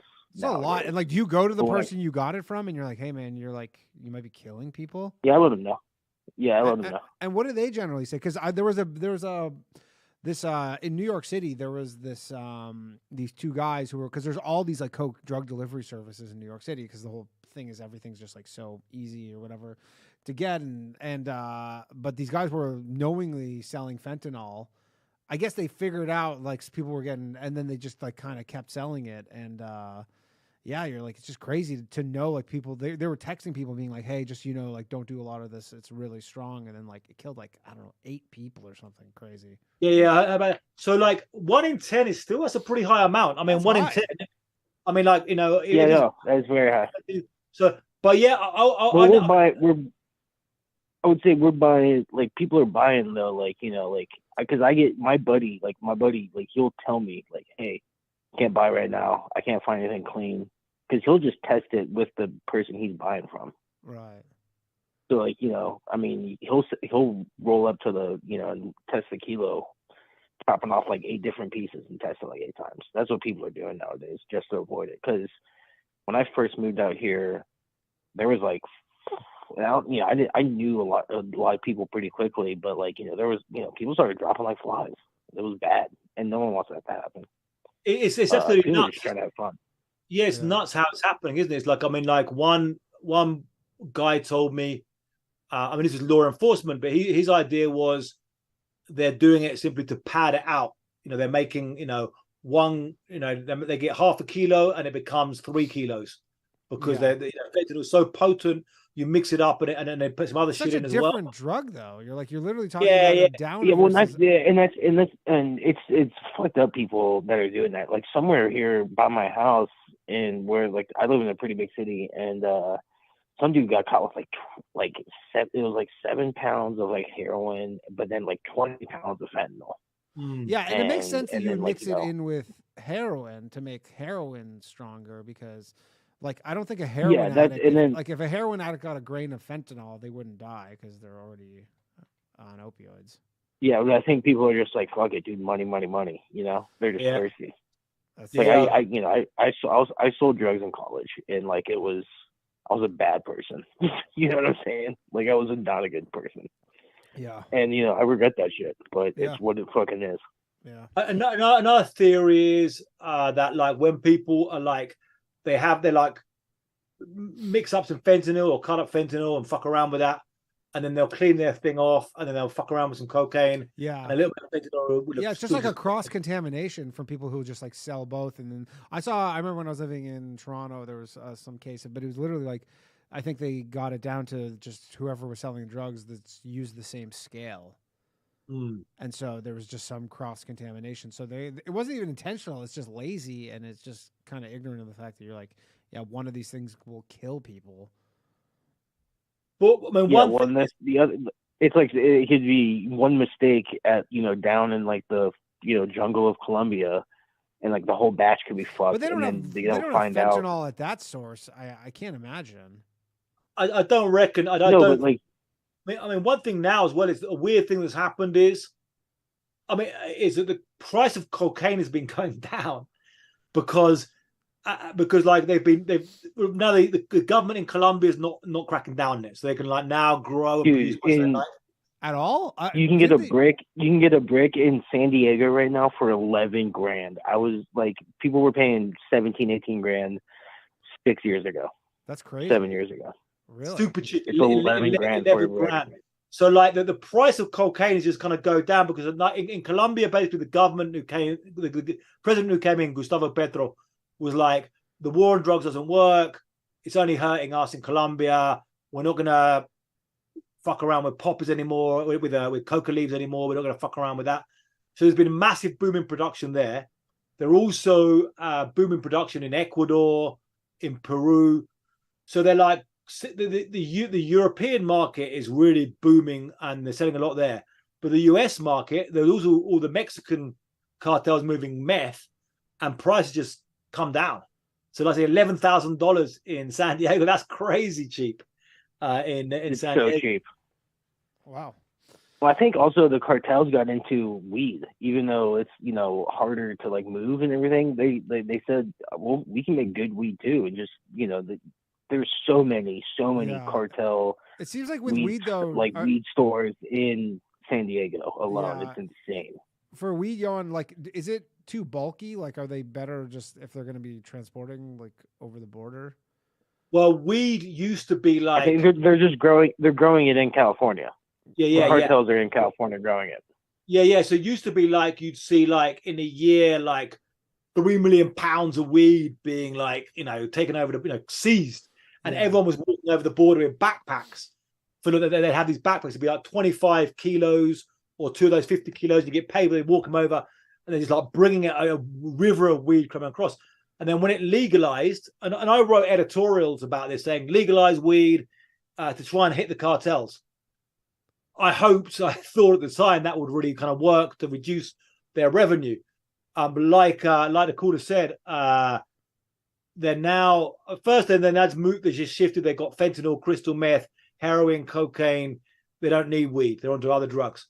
But the other thing is like they're getting into the business in the United States as well, or like, I mean, I don't know. I still feel they should just simply carry on legalizing weed now. They're kind of halfway. Yeah, I mean, they're pretty much there. Like I live in New York. Is weed legal in Mexico? So like officially, it's funny that the Supreme Court ruled that weed has been legalized here because people started making these appeals to the Supreme Court saying I can grow weed. This group, but the government hasn't written out the secondary legislation. But funny enough, in Sinaloa, the big cartel place, they basically legalize weed themselves there, and you go into these places there. What do you mean they legalize weed themselves? Like, they just said we're going to start selling weed. They opened up dispensaries. Sinaloa is a state. Yeah, state. Yeah. Okay. So in Culiacan, they have these. They're like in apartments, and I went into one, and it was like you're in an LA. It's like an LA dispensary, but in Mexico, but run by the cartel. And they had one type of weed. They called it sicario, which is the name for hitman. It's like sicario. Yeah. The right type of weed in. Crazy. All right, thanks, caller. All right, we got another call here. I'm gonna pick it up. Hello, thanks for calling Low Value Mail. Who am I speaking with? This is Grant, Danny. Grant, how's it going, man? One moment, please. And you're on with Ioan. Go ahead, Grant. Hello.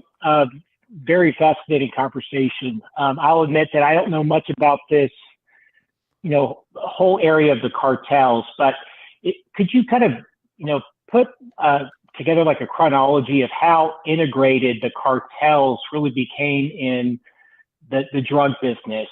It sounds like, you talk about the glorification of Colombia and the Medellin cartel in the 80s. Did they just completely cut them out?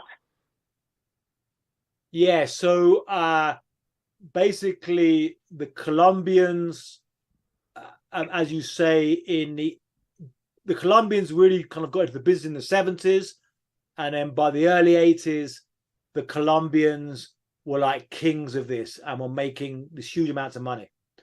Now, gradually, the US, the Colombians used to fly the cocaine straight from Colombia into Florida, like straight shot, bang, into Florida. That was a big place for the cocaine in the United States was Florida. And the US hit this. It's called the South Florida Task Force. They got in military radars. People started hitting the Colombians quite hard. So the Colombians then turned to Mexico, and they called it the Mexican trampoline. Bounced the cocaine through Mexico. Now it began as saying, okay, we're going to pay the Mexicans a certain fee per kilo just to transport the cocaine for us. And then the Mexicans were like, we want to go into business with you.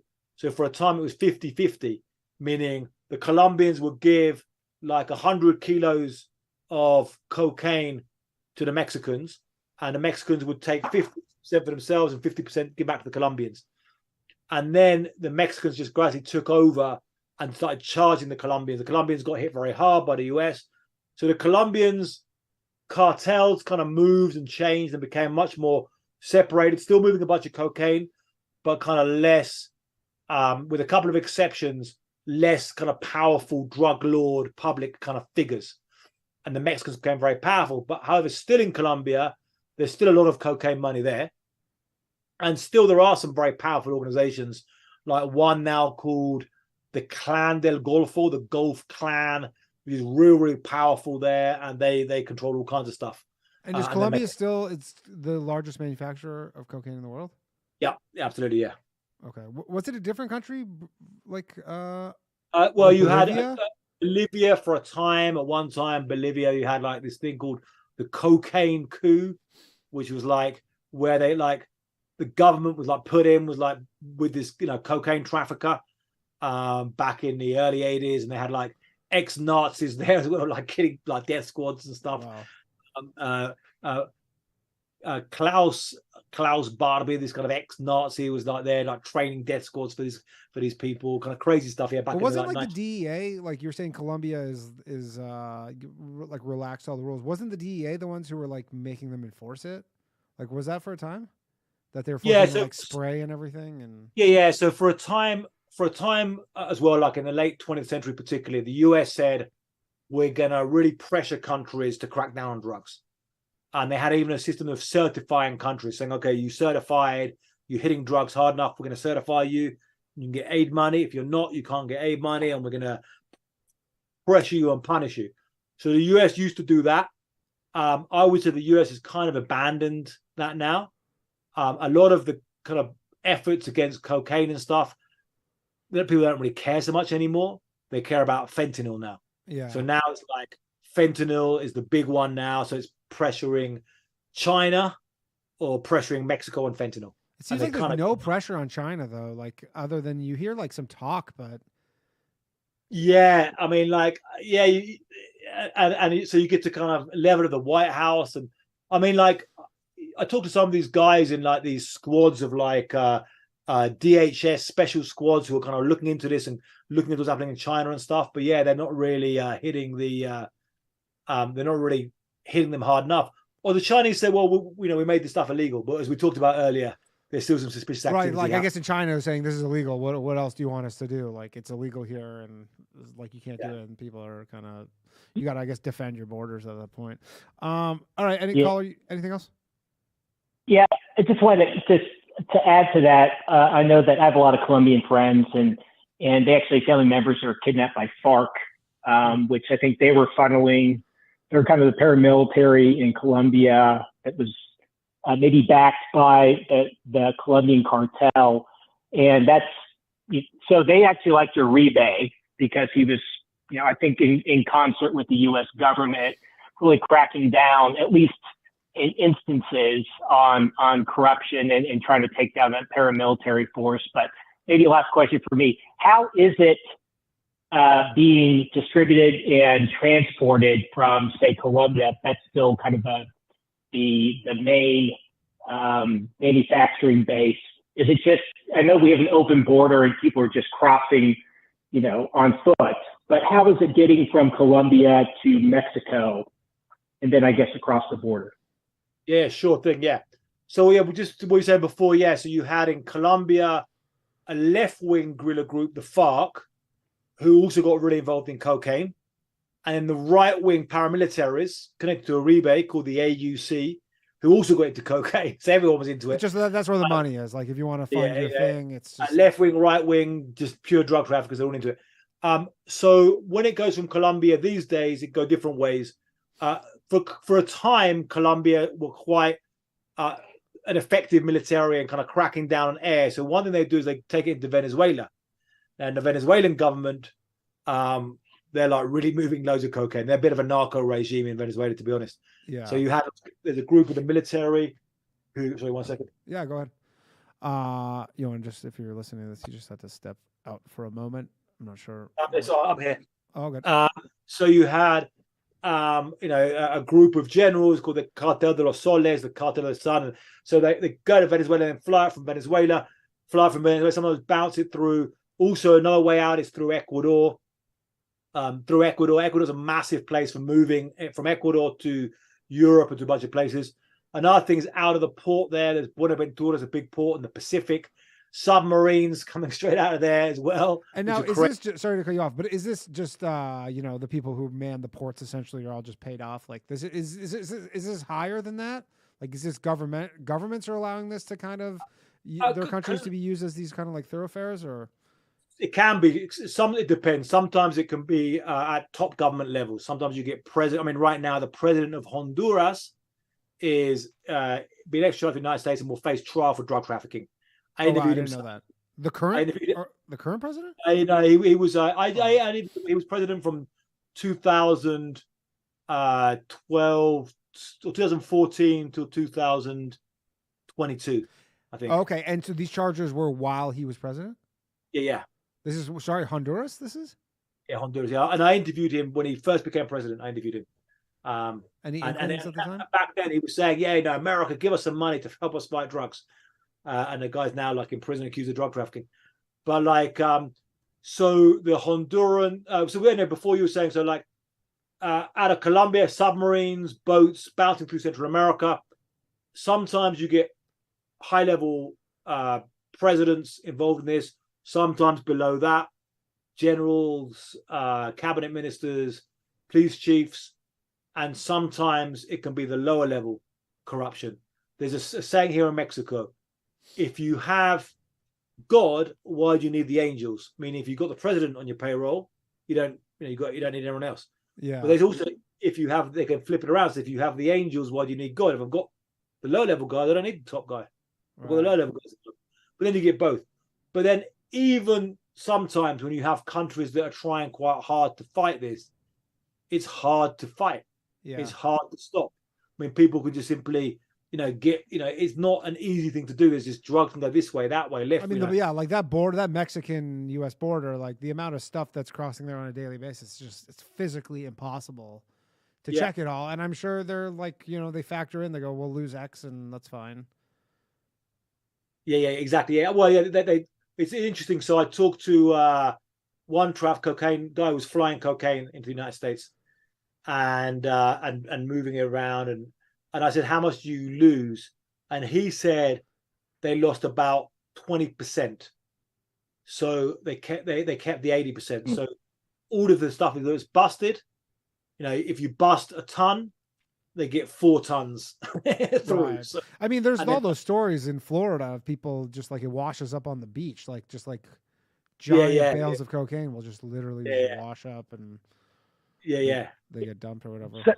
So is the trafficking simply, any method or mode they're utilizing? Because you talked about like Colombia, they would, like you mentioned a sub. I know that was big news when they caught a sub, but it sounds like they have a fleet of them now. Are they still using the same logistics with air like they were doing in the 80s, or is it just, are they, people are turning a blind eye and they just have a whole trainload of goods, I guess, being transferred over? Like, how sophisticated is it? Yeah, I mean, I would say these networks, organizations, networks, they've been like super sophisticated at just changing up. So submarines, I mean, you had these like different types of subs. So you had these kind of makeshift, some of these, they were like semi-submersibles. They were kind of fairly small and would kind of hover, kind of just, near the, and then you build these like big ones because you go right down to the sea. Now you look at those things, they're pretty terrifying. I mean, the people who go in those things, like those, they're basically like homemade submarines, made by the cartel.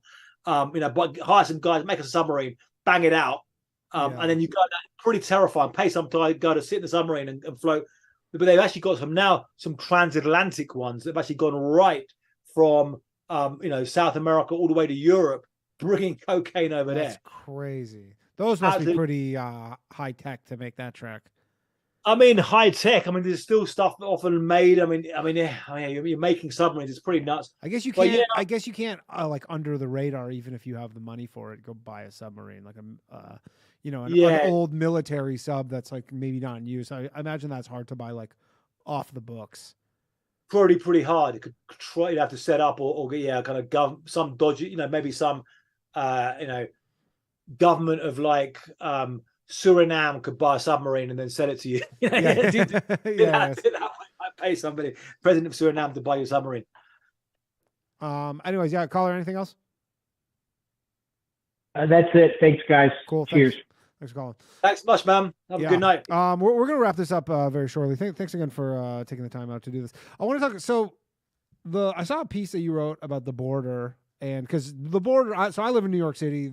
I think the southern border's a big a big issue in the United States right now, especially like New York City. They're basically saying, because New York City has this duty to, I can't remember what it is, duty to house thing here, so they have to put up anybody who comes here. It's just like a law that they have, and so they're like, the mayor's like, we're cutting back on cops and we don't have all this money. So you're saying the cartel, like, they are part of the mechanism that brings people over the border, like they're basically getting paid. That's just like another revenue stream for them.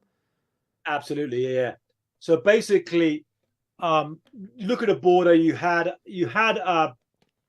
people smugglers, human smugglers, is the word for somebody who they also, people use the word coyote, or they use in Mexico pollero, which is kind of like somebody moving chickens. Yeah. Chicken herder, and the immigrants are like chickens, make them like run. So these polleros occurred. They grow up quite naturally. Like one guy I talked to became a pollero first of all because he lived in this border town. He knew where the hole in the fence was. Back then it was like a wire fence. And somebody comes to the town and goes, how do I get through? And he goes, oh, come on, I'll take you here, I'll show you the way. And pay him a tip. So they started off kind of that way, these kind of polleros, taking people through.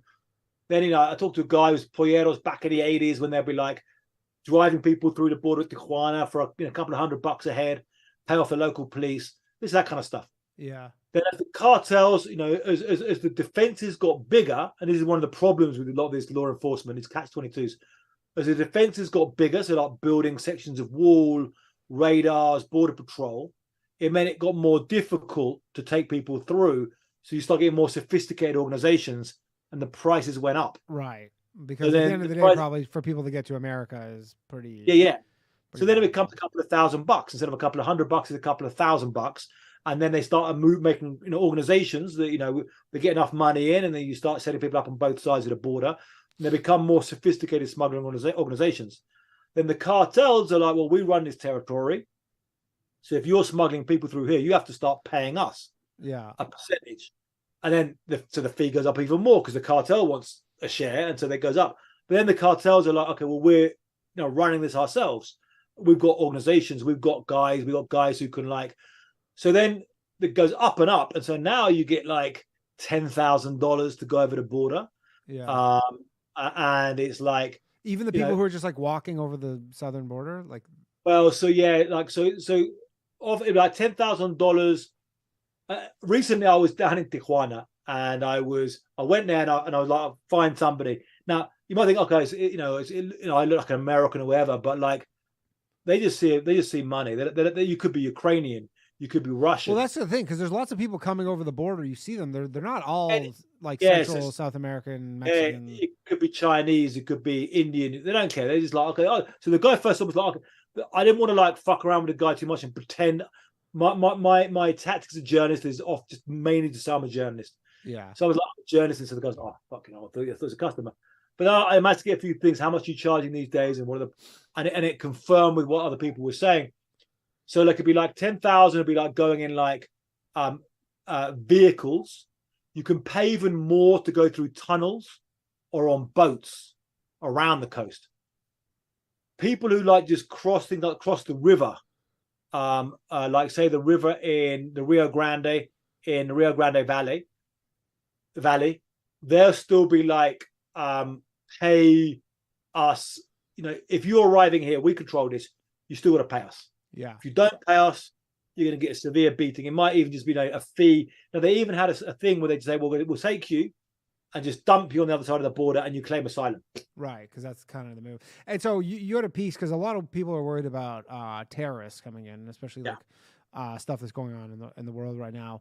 You, from what I read, you're saying that's actually not that big of a concern, or not that it's a big of a concern, but it's not actually a lot of evidence of that happening. I mean, when I was writing my piece was kind of saying that it's a real issue. It's not true to say it's not true, totally true. So when people say, "Oh, there's never been a terrorist crossing the southern border," that's not true. Yeah, have been. There are cases I looked at. So there are cases. First of all, there are cases of jihadists in Latin America and the Caribbean. Yeah, Trinidad. It's kind of bizarre. I didn't realize this from your piece. Trinidad. The highest per capita number of jihadists who went to Syria was from Trinidad. Then an attempted Islamic coup back in 1990. Argentina, one of the biggest anti-Semitic violent attacks before October 7th was Argentina, Buenos Aires. blowing up a Jewish community center again back in the 90s. Then probably a Hezbollah affiliated group. So there are jihadists in Latin America. Second, there have been some cases. So there's concrete cases. Look at the documentation of one Hezbollah for example came over the southern border without papers, went in the United States, was doing activities.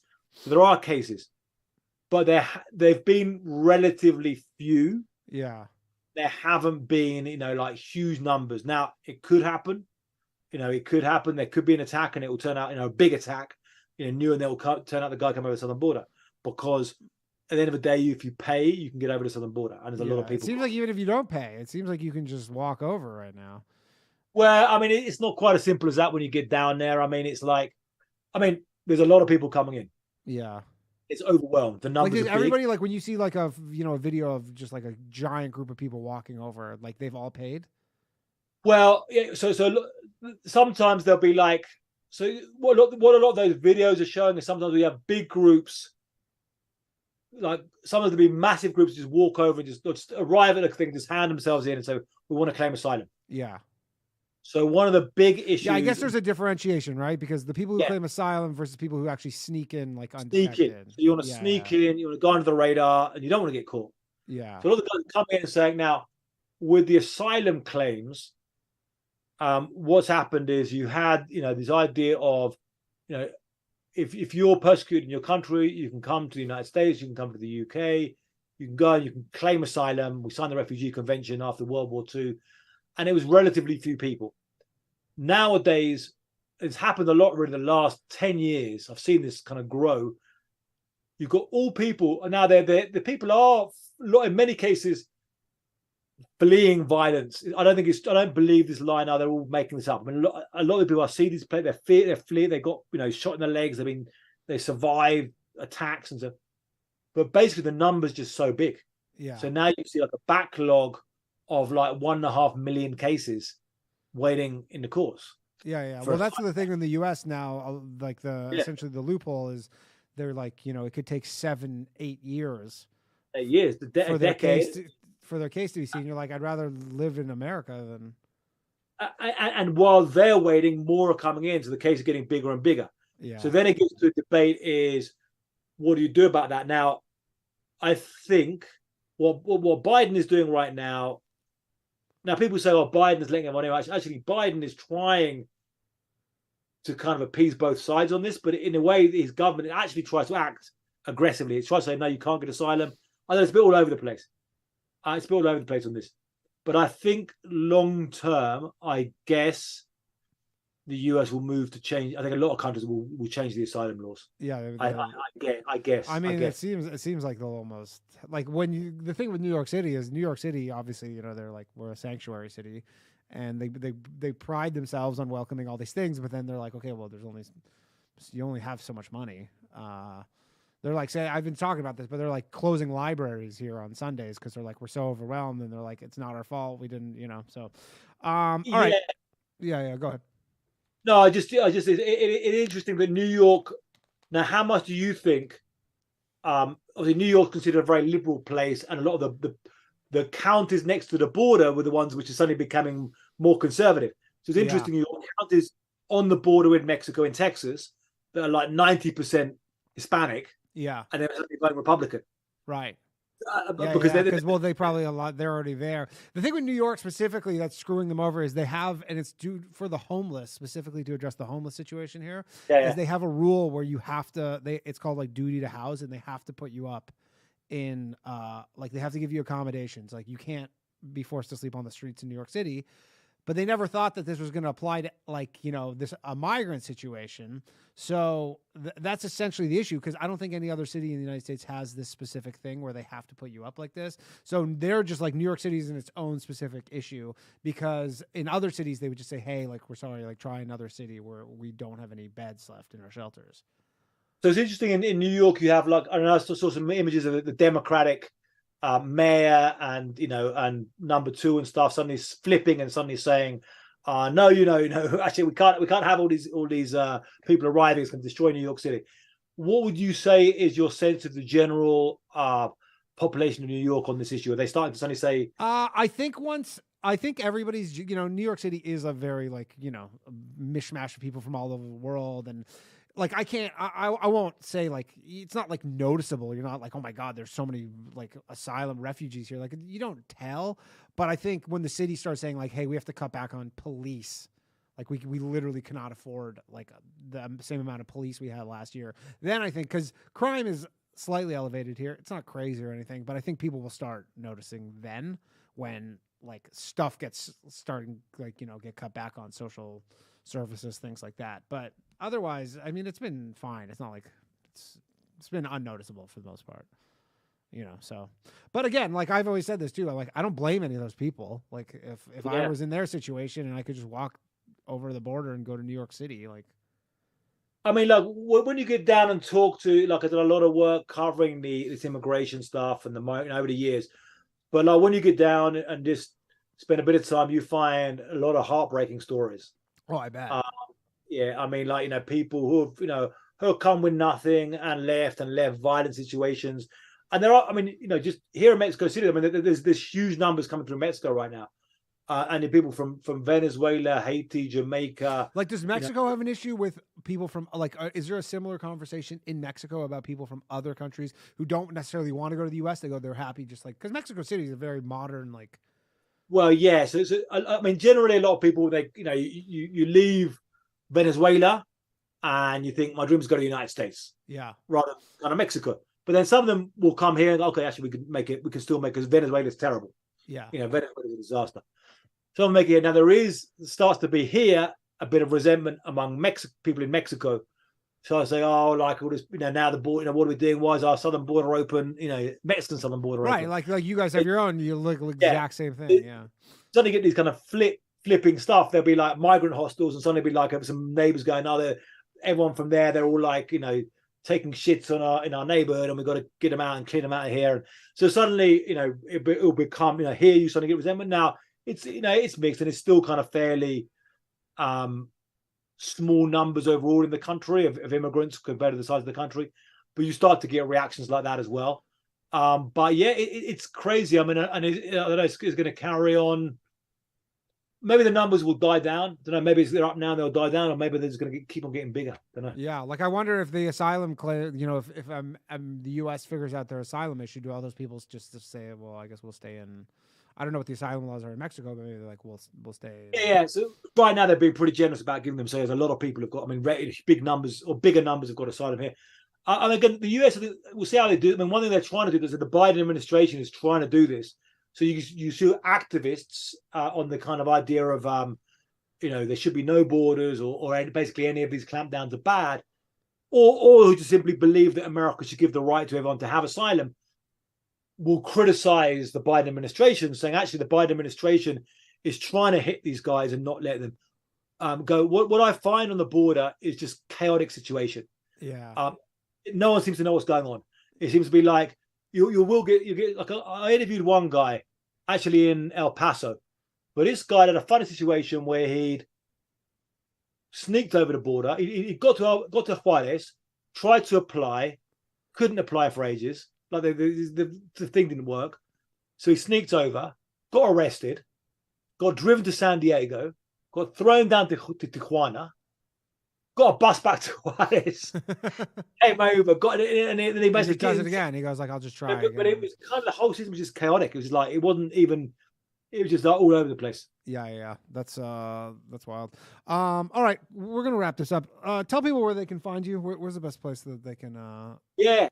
So please check out my Substack, which is www.crashoutmedia.com. If you can put a link to it, we really appreciate it. I'll put it. I'll link below in the YouTube. But that's appreciated. I've also got a channel in YouTube I use a bit, which is Ioan Grillo TV. My name, weird name, but Ioan Grillo TV. See me on Twitter, Ioan Grillo. Again, Ioan Grillo. And I've got a trilogy of books there for the readers in the house, starting from El Narco, going to Gangster Warlords, and to Blood Gun Money, and I'm working on number 4 right now. Nice. What's number 4 about? That's classified information. TBD. Okay. Well, a bunch of people in the chat have been saying they've read your books, so. Okay, really appreciate it. Well, everyone who's read it, I love you. I love all. I love. And I mean, you're doing really good work, because I mean, I think sometimes now it's so like the stuff you see in the mainstream media is very like people just don't have any trust in mainstream media anymore. So it is kind of cool to just. Yeah, journalism's in a funny place. I kind of my heart was broken in a way by. I kind of believed in the mainstream media for a lot of years. I think everybody did. Yeah, and then my heart was broken when I saw kind of some of the mistakes it made, and we made, they made, I don't know. And now I want to be positive, because I mean, finishing on a positive note. I think one of the callers mentioned this guy before. There's a guy called Gary Webb, who uncovered links between the CIA and drug trafficking. Yeah, back in he did this in the mid 1990s. And he worked for mainstream media, and he got attacked for the story back in those days for doing a story about the CIA and drug trafficking. It was like, how's that? That's impossible. What are you talking about? And he ended up getting attacked. First of all, his story was a big success. Then they turned against him, and he got pushed out of his newspaper. Really? So, and this is going back to this guy, and he ended up committing suicide. Oh, wow. And so ending on a positive story. So, yeah. But he committed suicide. But I was thinking, that guy today, but back then, you knocked out of a newspaper. How are you going to make a living? There's nowhere to turn to. Mm-hmm. Whereas nowadays, you can start a Substack, start a YouTube, start a podcast, link up to people. I'm sure nowadays that guy would be ripping it. So, yeah, he'd be killing it. He'd be on Twitter, yeah. And there's there's no incentive for you to make stuff up. Right? Like the incentive for you is to actually be accurate and just really not editorialize too much and just like say this is what happened.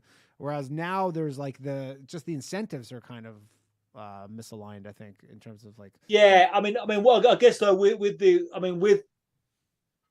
in difficult times. I mean, I try and do good journalism, and what I try and do, space like I want to have readers who trust me.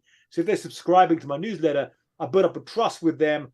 And they like what I do, I'm not going to exaggerate. I'm not going to bullshit. Yeah, I'm going to tell the story. That's just journalism. That's just journalism. Yeah. However, there are though also incentives. I mean, there's people on like some of those accounts, social media accounts on Twitter, who get massive followings just saying crazy incendiary stuff. Yeah, on both sides. But those people, they get so many now. Some people I guess they kind of want to use that like for ideological purposes. But with the community note stuff now, you go like, oh, this person's got so many of these. You're like, I don't trust them. Yeah, you want it in long term, or they burn themselves out, or they get burned out because people kind of know. They play a short game. Yeah. Yeah, but I don't know. I mean, people have blown up through scandal and so. But what can we do apart from just fight our corner? Yeah, absolutely. All right, thank you, Ioan Grillo. Everybody, go follow him. Check out his books. Go check his website. I'll put all the links below. New episode of the Bathhouse tomorrow night, 10:30 p.m. live from the Stand Comedy Club and Green Room. Have a good night, everybody. My shit heroic. Empathic abilities, yeah, my face be also stoic. Bleed blow up, nigga, that just means I'm working. They see me as a leader, so that's why I'm Captain Kirkin. These charts from the stars, that much is for certain. You can feel this hit if you up or if you hurt. I'm raising my stock, not talking my feet in some Birkin. Number Johnny 5, got a fucking short circuit. Bring the track to life when I spit phenomenal. When I hit, she feel that shit in her abdominals. These rappers make me laugh like comic view, they comic through. You know I got a ball out, I hit the track running just like Sonic do. They don't want to turn on my light switch. Yeah, they was trying to get me on my hype shit. Yeah, they don't want to turn on my light switch. Yeah, and they tried to down me on some KO type shit. Yeah, they don't want to turn on my light switch. Yeah, now we pulling up fresh on some flight shit. They don't want to turn on my light switch. Yeah, they don't want to turn on my light switch. They don't want to turn on my light switch. Yeah, they was trying to get me on my hype shit. Yeah, they don't want to turn on my light switch. Yeah, then they tried to down me on some KO type shit. Yeah, they don't want to turn on my light switch. Yeah.